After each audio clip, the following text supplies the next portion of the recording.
तो हम देखेंगे triangular law of vector addition के ऊपर। एक डाउट था एक्चुअली, किसी ने पूछा था, हाँ अभिजीत ने पूछा था मेरे को कि A B plus B C equal to क्या था, ए सी था। ये क्या था कि अगर किसी ट्रायंगल के एक साइड हमारा ए वेक्टर होता है, ये साइड इसका बी वेक्टर होता है, तो जो तीसरी लाइन है उसका ए सी, वो हमको क्या देगा, इसका रिजल्टेंट देगा। ठीक है ना। ऑर्डर हमेशा ऑपोजिट लेना है, मतलब मैंने ए से बी तक गया इस डायरेक्शन में, बी से सी तक गया इस डायरेक्शन में, और सी से ए तक अगर मैं आया ना इस तरह से, ऐसे नहीं है। रिजल्टेंट वेक्टर तुम्हें क्या मिलेगा, A B plus B C equal to क्या मिलेगा, ए सी मिलेगा। ठीक है ना, ना कि तुमको सी ए मिलेगा। ठीक है, सी ए अगर तुम इधर लिखना चाहोगे ना तो तुमको इधर एक माइनस लगाना पड़ेगा। समझ में आ गई बात।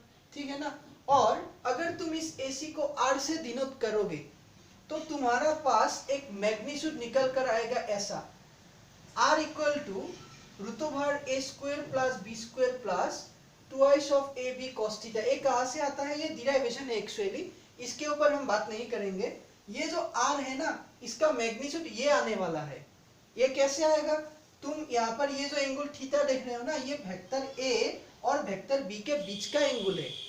ठीक है, ये एंगल थीटा नहीं है, ए और बी के बीच का एंगल ये थीटा नहीं है। क्यों नहीं है, क्योंकि इसका जो हेड है ना, हेड इस तरफ है, यहाँ तक है, और यहाँ इसका इस वेक्टर का क्या है, टेल है। ठीक है ना, हेड और टेल यहाँ पर मिल रहा है, तो ये एंगल थीटा नहीं हो सकता। ठीक है ना। एंगल थीटा कब होगा, जब इसका टेल और इसका टेल दोनों मिल जाएगा। ठीक है ना, क्योंकि तुम लोग जो लाइंस में बनाए थे ओ ए ओ बी के बीच का एंगल ये थे, ये तो टेल था ना दोनों का, ये थीटा था। ऐसा नहीं है कि इधर एक रेख खत्म हो गया, यहाँ से एक शुरू हो गया, इसका बीच का एंगल थीटा हो गया, ये एंगल थीटा नहीं है। थीटा कौन सा होगा, तुम इस डायरेक्शन में इस वेक्टर को इधर ऐसे ड्रॉ कर दो, इस डायरेक्शन में चला जाएगा, तो इसका ये टेल हो गया ना। अब यहाँ से तो इस वेक्टर का ये इसका टेल है, तो दोनों वेक्टर का टेल है, तो इस बीच का एंगल क्या हो जाएगा, थीटा हो जाएगा। ठीक है ना, और ये एंगल थीटा नहीं हो सकता है। ओके, और इसको तुम यहाँ से एक परपेंडिकुलर ड्रॉ करोगे, इसको डी मान लोगे, तो उसके बाद तुम इसी के ऊपर दोनों तरफ स्क्वायर करने के बाद, थोड़ा कैलकुलेशन करने के बाद तुमको ये रिजल्ट मिलने वाला है। मैं यहाँ पर इसके बारे में बात नहीं करूंगा आज, मैंने डाउट क्लियर कर दी कि A B plus B C equal to A C, यही होता है हमारा वेक्टर लॉ ऑफ एडिशन, मतलब triangular law of vector addition. ठीक है ना। और ये इसका मैग्नीट्यूड होता है कि ए सी का मैग्नीट्यूड कितना होगा, इतना होगा। दोनों वेक्टर का स्क्वायर करेंगे, plus twice A B cosine of क्या लिखेंगे, थीटा लिखेंगे। ठीक है ना, ये हो गया इसके ऊपर। ओके, आज हम एक क्वेश्चन लेंगे, और ये तो क्लियर हो गया मेरे ख्याल से। ये triangular law of vector addition नहीं है, ये मैग्नीट्यूड है रिजल्टेंट वेक्टर का। ठीक है ना, मेन रूल तो ये है, मेन थ्योरम ये है triangular law of vector addition, ये है कि A B plus B C equal to A C. तुम अगर यहाँ पर सी ए लिखोगे तो फिर एक माइनस लगाना पड़ेगा। ठीक है ना, क्योंकि ऑर्डर सेम में होने पर रिजल्टेंट के आगे निगेटिव आ जाता है, क्योंकि ए बी बी सी सी ए ऐसा नहीं है, A B plus B C equal to A C होता है। जहां से शुरू करोगे वहां से वहां तक होगा, इस तरफ से लोगे तो एक आगे क्या आ जाएगा, निगेटिव आ जाएगा। हो गई बात। तो आज हम बात करेंगे एक क्वेश्चन के ऊपर, और वो क्वेश्चन हम देखेंगे। ठीक है ना, कि हम एक थ्योरम, तुम लोग क्लास 10 में शायद मिला होगा तुम लोगों को, जो है कि क्वेश्चन नंबर 7 होगा, पहले में हमें 6 तक किया था। वहां पर दिया गया क्वेश्चन में कि प्रूव दैट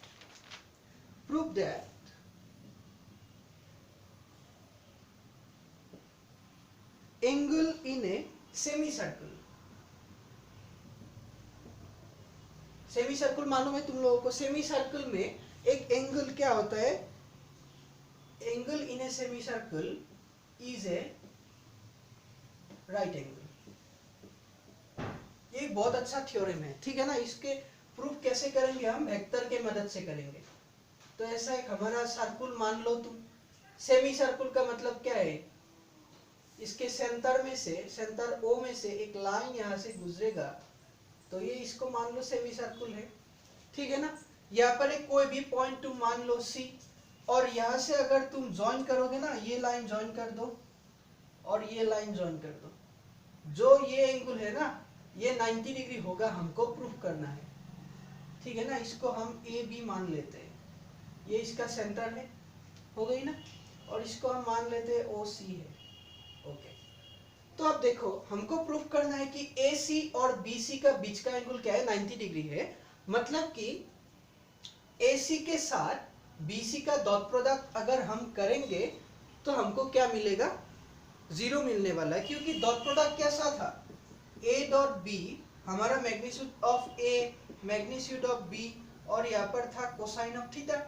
तो cos थीटा, थीटा अगर 90 होगा तो ये ए डॉट बी 0 आ जाएगा ना, और उल्टा अगर ए डॉट बी 0 आ गया मतलब ए बी परपेंडिकुलर है अपने आप में। तो इसी के बेस पर हम इसको प्रूफ करेंगे। उसको करने के लिए हमको क्या करना पड़ेगा, ए सी के साथ बी सी का डॉट प्रोडक्ट लेना पड़ेगा, ठीक है ना। और हम क्या करेंगे, ए सी वेक्टर को इधर मान लेंगे, ए सी और सी बी इधर आ गया। अगर हम इस तरह से वेक्टर को लेते हैं ना, तो बीच का एंगल ये नहीं होगा। अभी अभी मैंने बताया कि ये तो हो गया इधर और ये आ रहा है इधर, तो टेल और हेड यहाँ पर मिल रहा है, तो यहाँ पर थीटा नहीं होगा। थीटा कौन सा होगा, तब थीटा बाहर का होगा, ये वाला थीटा होगा। तो उसी बेस पर हम इस वेक्टर को इस डायरेक्शन में नहीं लेंगे, हम इसको कहाँ लेंगे, इधर लेंगे, ठीक है ना। तब दोनों हेड यहाँ पर मिल रहा है ना, यहाँ पर दोनों हेड हो रहा है, या फिर दोनों अगर तेल हो जाता है तब भी एंगल आता है, और दोनों हेड यहाँ पर मिल जाता है तो एंगल थीटा होता है, बीच का एंगल वो होता है। तो अब कोई दिक्कत नहीं है, वेक्टर इधर आ रही है इधर जा रहे, तो बीच का एंगल हमारा थीटा मान लेते हैं हम इसको। हमको 90 दिखाना है लेकिन हम पहले थीटा मान लेते हैं। अगर डॉट प्रोडक्ट 0 आ गया दोनों का, तो हम दिखाएंगे कि ये 90 डिग्री है, ये परपेंडिकुलर हो जाएगा, है ना। उसी कॉन्सेप्ट पर हम इसको यूज करेंगे। तो देखते हैं इसको कैसे करेंगे हम। तो सॉल्यूशन पे आते हैं। देखो, यहां से अगर AC हमें रिजल्टेंट दे रहा है ट्रायंगुलर लॉ से, हमको क्या पता चलेगा कि ये AO इधर है, OC इधर है, AO OC, तभी तो AC मिलेगा ना हमको, है ना बात। और ये अगर BC इसका इस ट्रायंगल का अगर रिजल्टेंट है, तो BO इधर है, OC उधर है, तो हमको BC मिलेगा, है ना। ये है ना, ऐसा ही होगा डायरेक्शन। ध्यान से देखना, पहले मैंने AC को इधर लिया, CB को उस तरफ लिया, तभी जाके दोनों बीच का एंगल थीटा होगा, वरना थीटा नहीं होगा। तो अब इस ट्रायंगल में अगर AC इसका रिजल्टेंट होगा, होना पड़ेगा, तब क्या होगा पड़ेगा, इस तरफ से आना पड़ेगा, OC उधर जाना पड़ेगा, तभी AC रिजल्टेंट होगा ना। उसी बेसिस पर इसका डायरेक्शन इधर होगा, इधर तो नहीं होगा ना, इधर तो OB नहीं होगा, क्योंकि इधर होने से ट्रायंगुलर लॉ उल्टा हो जाएगा, फिर होगा लेकिन उल्टा करना पड़ेगा। इसलिए मैंने इजी बेसिस पर हमने इसको इधर ले लिया, इसी से इधर ये वेक्टर ले लिया OC, उसके बाद इसका BC हो गया रिजल्ट। तो नाउ इन ट्रायंगल क्या लिखेंगे, OAC, वी गेट, हम क्या लिखेंगे देखते हैं यहाँ पर, AC वेक्टर इक्वल टू हमको क्या मिलेगा, AO प्लस OC, ये हो गया हमारा। और उस ट्रायंगल पर and in triangle OBC, OBC पर क्या मिलेगा, हाँ BC मिलेगा हमको, ये BC होगा। BC क्या आएगा हमारे पास, BC आएगा हमारे पास BO plus OC, BO plus OC मिलेगा, ओके। तो उसके बाद हम क्या करेंगे, इस BO पर ना उल्टा कर देंगे, माइनस ऑफ OB लिखते हैं। क्यों लिख रहे हैं देखना, यहाँ पर माइनस OB ले रहे हैं, ठीक है ना। BO तो इधर है, तो माइनस कर देंगे तो O इधर आ जाएगा ना, उल्टा हो जाता है वेक्टर, मैंने पहले ही बताया था। तो ये जो OB है ना, OB किसके बराबर है, ये जो OB है ये रेडियस है ना सर्कुल का, सर्कुल का OB तो रेडियस है, O अगर सेंटर है तो OB क्या है, रेडियस है ना। और OB अगर रेडियस है तो AOB तो रेडियस है ना। तो इसको हम क्या लिख सकते हैं, AO तो लिख सकते हैं ना, OB के जगह हम AO तो लिख सकते हैं, ठीक है ना। और यहाँ पर OC के जगह हम क्या लिख सकते हैं वो देखते हैं। तो हाँ, OC को ऐसे ही रहने देते हैं, ओके। अब देखो, AC भी ये है, BC भी ये है, दोनों सेम है। देखो यहाँ पर ये दोनों सेम है, AC और BC आ गया हमारे पास, AC BC दोनों आ गया। तो दोनों वेक्टरों का हम अगर डॉट प्रोडक्ट कर देंगे और अगर 0 आता है तो हम क्या करेंगे, ये बीच का एंगल क्या हो जाएगा, 90 डिग्री हो जाएगा। ठीक है ना, बहुत आसान है। तो इसको 1 मान लो, इसको 2 मान लो। देयरफॉर 1 and 2, फ्रॉम 1 and 2 क्या करेंगे, AC उसके साथ BC का डॉट प्रोडक्ट करेंगे। AC का वैल्यू रखते हैं इधर AO प्लस OC डॉट, यहाँ पर क्या है, minus of AO plus OC। तो यहाँ पर देखो AO डॉट AO दो वेक्टर है, जैसे small a dot small a, हम क्या करते हैं, इसका मैग्नीट्यूड a स्क्वायर लिख देते, कोई दिक्कत नहीं। यहाँ भी वही होगा, लेकिन आगे माइनस है तो माइनस आ जाएगा, तो minus AO square. AO dot OC, देखो AO डॉट OC हम उसको ऐसे ही लिखते हैं, AO डॉट OC। ठीक है, यहाँ पर देखो OC से इसको करना पड़ेगा, ये तो डिस्ट्रीब्यूटिव लॉ से हो गया ऐसा। OC से इसको करेंगे तो क्या आएगा हमारे पास, OC डॉट माइनस AO, मतलब बीच का सिंबल माइनस हो जाएगा, OC डॉट AO हो जाएगा, और OC डॉट OC क्या हो जाएगा, OC स्क्वायर हो जाएगा, है ना। तो ये देखो ये दोनों तो सेम ही है ना, क्योंकि ये जो स्केलर प्रोडक्ट है, ये जो डॉट प्रोडक्ट है, ये हमेशा क्या होता है, कॉम्यूटेटिव होता है, A dot B equal to B dot A होता है। तो ये और ये तो सेम चीज ही है ना, तो कट जाएगा। तो यहाँ पर रह गया क्या, माइनस ऑफ AO स्क्वायर। अब देखो ये तो मैग्नीट्यूड है ना, OC मतलब क्या, रेडियस था, OA मतलब भी क्या है, रेडियस ही है। तो OC के जगह अगर तुम OA रख दोगे तो दोनों कैंसिल हो गए, क्या आ जाएगा, 0 आ जाएगा। मैंने स्केलर लिया, ध्यान में रखना, ये मैग्नीट्यूड नहीं, मैग्नीट्यूड है, क्योंकि स्केलर प्रोडक्ट हमेशा स्केलर वैल्यू देता है। तो 0 स्केलर ले रहे, हम ऊपर ऐसे वेक्टर सिंबल नहीं लिखेंगे, यहाँ पर क्रॉस प्रोडक्ट होता तो लिखते, ठीक है ना। तो ये क्या आ जाएगा, AC डॉट BC 0 आ गया। मतलब क्या है, AC वेक्टर और BC वेक्टर बोथ क्या है, परपेंडिकुलर है।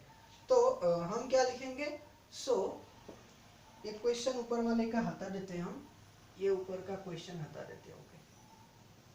तो हम क्या लिखेंगे ऊपर, सो क्या लिखेंगे, AC perpendicular to BC which implies that angle ACB कितना आ जाएगा, यहाँ से 90 डिग्री आ जाएगा। बहुत आसान है वेक्टर के मदद से, है ना। तो ये तो हो गया हमारा प्रूफ। तो आगे देखते हैं और क्वेश्चन लेते हैं हम, ओके। तो वेक्टर की मदद से ना हम ट्रिगोनोमेट्री का भी कई सारा फॉर्मूले को प्रूफ कर सकते हैं, जैसे sin A plus B, cos A plus B, sin A minus B, cos A minus B, सब प्रूफ कर सकते हैं। तो आगे देखते हैं, उसके ऊपर भी हम बात करेंगे, ठीक है ना। तो 7 क्वेश्चन हमने कर ली। तो अब हम क्या करेंगे, एक्सरसाइज का क्वेश्चन करेंगे, ठीक है ना। एक्सरसाइज का क्वेश्चन करेंगे हम।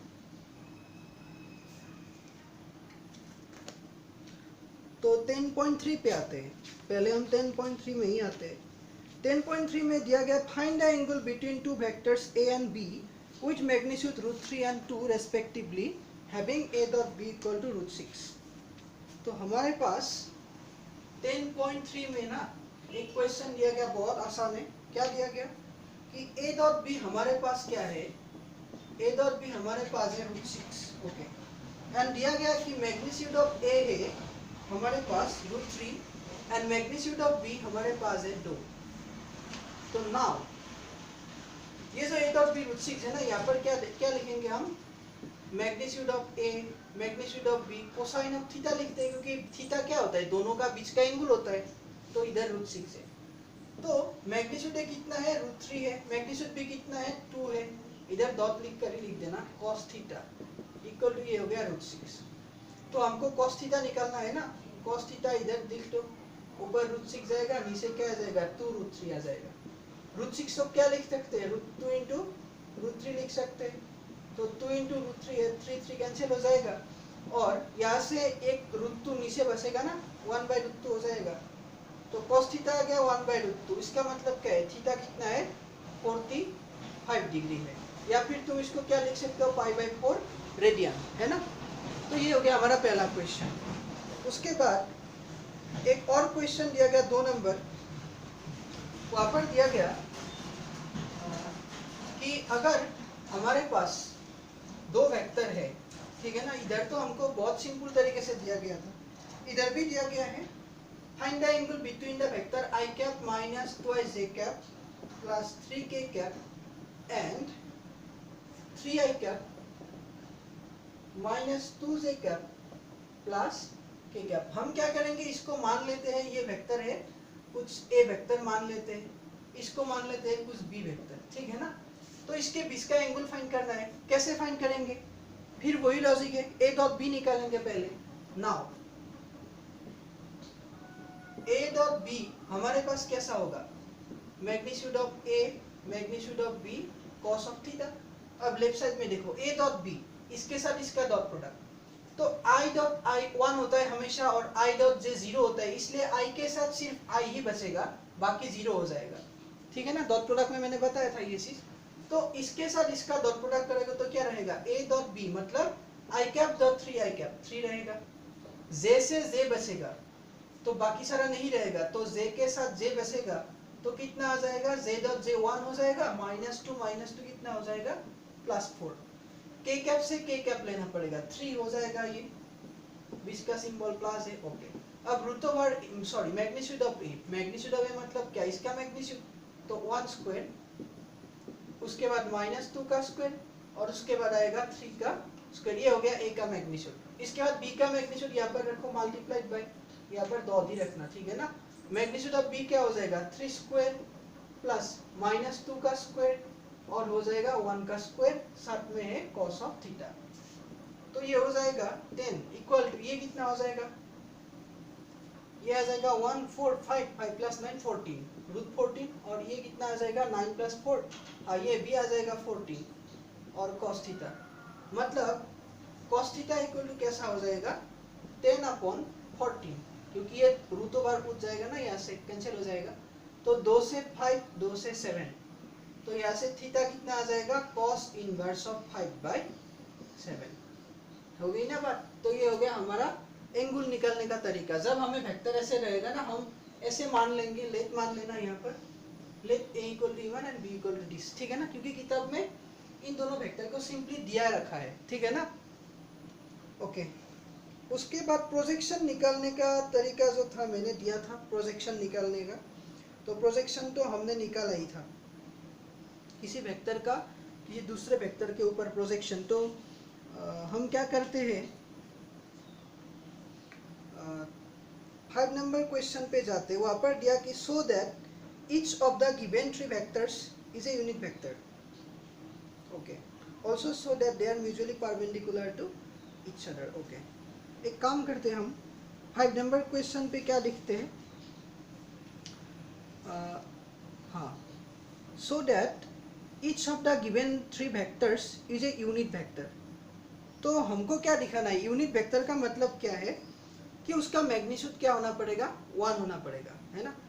तो अगर हमारे पास मैग्नीट्यूड 1 होना पड़े तो हम क्या करेंगे, उसका मैग्नीट्यूड निकालेंगे सीधी तरह से, ठीक है ना। और मैग्नीट्यूड निकालने के बाद अगर 1 आता है तो वो यूनिट वेक्टर हो जाएगा, अगर नहीं आता है तो यूनिट वेक्टर नहीं होगा, है ना। उसी तरह से कर लेना, वो बहुत इजी है। तो उसके बाद हम देखते हैं म्यूचुअली परपेंडिकुलर का मतलब है दोनों का डॉट प्रोडक्ट लेके देखना, ठीक है ना। अगर 0 आता है तो परपेंडिकुलर है, a डॉट बी, अगर किसी वेक्टर a b c ऐसे मान लेना, a b और c, ठीक है ना। मैग्नीट्यूड निकालना तीनों का, अगर तीनों का मैग्नीट्यूड 1 आता है तो वो यूनिट वेक्टर है, और अगर परपेंडिकुलर दिखाना पड़े, ऐसे दिखाना पड़ेगा, a डॉट b 0 दिखाना पड़ेगा, b डॉट c 0 दिखाना पड़ेगा, और c dot a equal to 0 दिखाना पड़ेगा हमें, ठीक है ना। तो ये बहुत इजी चीज है। उसके बाद आते हैं हम नेक्स्ट क्वेश्चन पे, नेक्स्ट क्वेश्चन पे हम आते हैं, ओके। वहाँ पर हम किसके ऊपर बात करेंगे, ओके, वहाँ पर हम बात करेंगे एक क्वेश्चन के ऊपर, दिया है हमारे पास क्वेश्चन नंबर 6, उसको कर देते हैं। वहाँ पर दिया गया मैग्नीट्यूड a निकालो, मैग्नीट्यूड a निकालो और मैग्नीट्यूड ऑफ b निकालो, ठीक है ना। और बताया गया कि a plus b dot a minus b दिया गया शायद, हाँ, a minus b equal to है 8, okay. And equal to A किसके बराबर है, मैग्नीट्यूड ऑफ ए जो आएगा ना वो बी से ना, बी के मैग्नीट्यूड से 8 गुना ज़्यादा है। ओके, तो हम 6 नंबर क्वेश्चन को हम कैसे करेंगे वो देखते हैं। तो ये गिवन है हमारे पास, तो हम क्या करेंगे, नाउ ये जो दिया गया ना a plus B dot A minus B, ये तो हमको पता है क्योंकि A square minus B square का फॉर्मूला होता है ना। a डॉट ए करोगे तो क्या आएगा, मैग्नीट्यूड ऑफ ए का स्क्वायर। b डॉट बी करोगे तो बीच का साइन तो निगेटिव हो जाएगा, ऐसा होगा ना, 8 हो जाएगा। हो गया, क्योंकि ये तो कैंसिल हो जाएगा ना, b dot A minus A dot B cancel हो जाएगा, तो ये रहेगा ना A square minus B square formula है ना, ये a plus B minus B मतलब ये फॉर्मूला है। तो मैग्नीट्यूड ऑफ ए कितना है, ये है ना 8 इंटू मैग्नीट्यूड ऑफ बी है ना इसका स्क्वायर माइनस इसका स्क्वायर, ये हो गया 8। अब देखो ये होता है 64 बी स्क्वायर, ये होता है बी स्क्वायर इक्वल टू 8, तो ये कितना हो जाएगा 63 बी स्क्वायर इक्वल टू 8 हो गई, और ये हो जाएगा बी स्क्वायर इक्वल टू 8/63। ठीक है, तो b का वैल्यू कितना आ जाएगा यहाँ से, रूट ओवर 8/63। तो ये हो गया b का मैग्नीट्यूड। मैं एम आई करेक्ट और नॉट, मैं चेक कर लेता हूँ एक बार इसका आंसर। ओके ठीक है, हम करेक्ट है, ठीक है ना।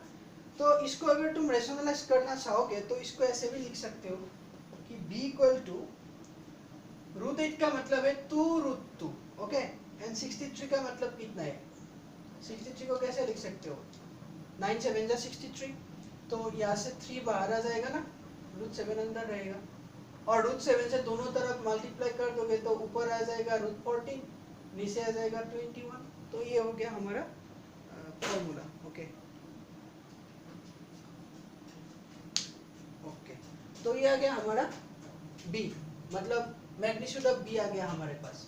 लेकिन हमको मैग्नीट्यूड ऑफ ए भी निकालने के लिए बोला गया, तो मैग्नीट्यूड ऑफ ए कितना होगा, क्योंकि इस कंडीशन में देखो magnitude of A 8 into magnitude of B है, तो हम क्या करेंगे, इसको 1 मानकर इस वैल्यूज को ना हम यहाँ पर रख देंगे। ठीक है, तब हमें क्या मिलेगा, ए का वैल्यू मिलेगा। तो देयरफॉर 1 इम्प्लाइज क्या करोगे, magnitude of A equal to 8 into magnitude of B है ना, ये यहाँ पर सब्स्टिट्यूट कर देना पड़ेगा, तो 16 आ जाएगा, 16 इंटू √14, तो 16 इंटू √14 नीचे है 21।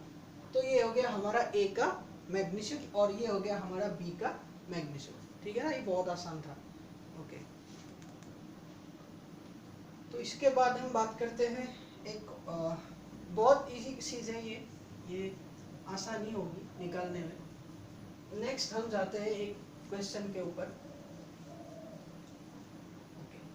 10.3 कर रहे हैं हम, ठीक है ना, 10.3 वहाँ का कुछ सवाल हम छोड़ते हैं तुम लोगों के लिए, तो बाकी जो क्वेश्चन है हम थोड़ा थोड़ा करके आगे बढ़ेंगे। और यहाँ से एक और क्वेश्चन आता है, इवैल्यूएट द प्रोडक्ट, ठीक है ना, एक क्वेश्चन आता है, क्वेश्चन नंबर 7। हाँ, 8 का तो इजी है, हम एक कर देते हैं। ओके,